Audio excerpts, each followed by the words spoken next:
Hello, comment vas-tu? Dans cette vidéo, nous verrons les professeurs. Quelle est la rédaction la plus surprenante que vous ayez reçue d'un élève?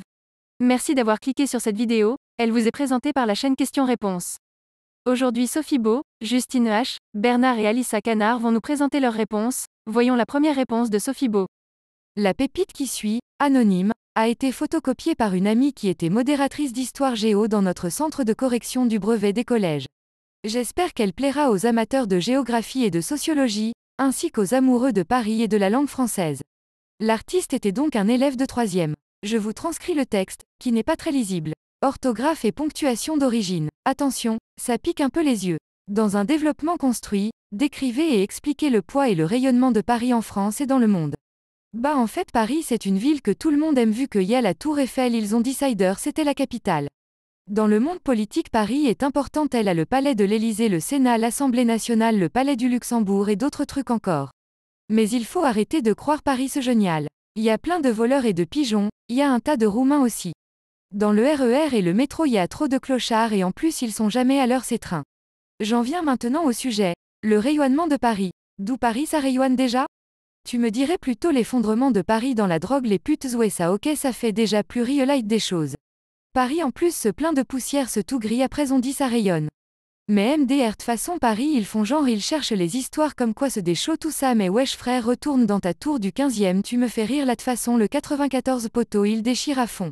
Le 94 il nique le 75 et le 91 y a que ça de vrai frère, dans le 94 il déchire là-bas. J'avais 1 heure à perdre DSL. Edith. Étant donné que cela ne semble pas clair pour tout le monde, je précise que le but n'est pas de me moquer de la copie d'un élève, que d'ailleurs je n'ai jamais rencontré. Il s'agit simplement d'une copie plutôt atypique et certainement écrite par un bon élève qui devait s'ennuyer pendant son épreuve d'histoire géo. Les élèves n'ont le droit de quitter la salle d'examen qu'au bout d'1 heure et certains terminent très vite leur copie, et s'est amusé à écrire un texte parodique, d'où ces derniers mots entre parenthèses. La prochaine réponse est de Justine H.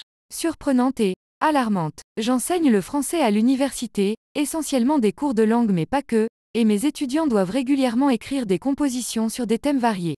Une étudiante m'a parlé des violences conjugales qu'elle subissait. Je l'ai immédiatement vue dans mon bureau pour discuter. Un autre étudiant m'a parlé de se suicider, un autre d'être homosexuel et de le cacher à sa famille religieuse, et le pire, je pense, un viol dont il a été victime sur le campus.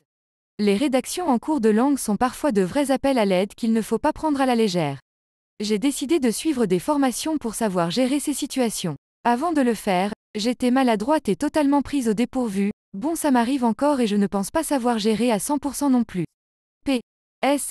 Sur un ton plus léger, une déclaration enflammée, point que j'ai vite calmé. La réponse suivante est de Bernard. En CE2, une élève a posé sur mon bureau une feuille sur laquelle j'ai lu ce texte. Cher juge, j'ai menti quand j'ai accusé mon beau-père.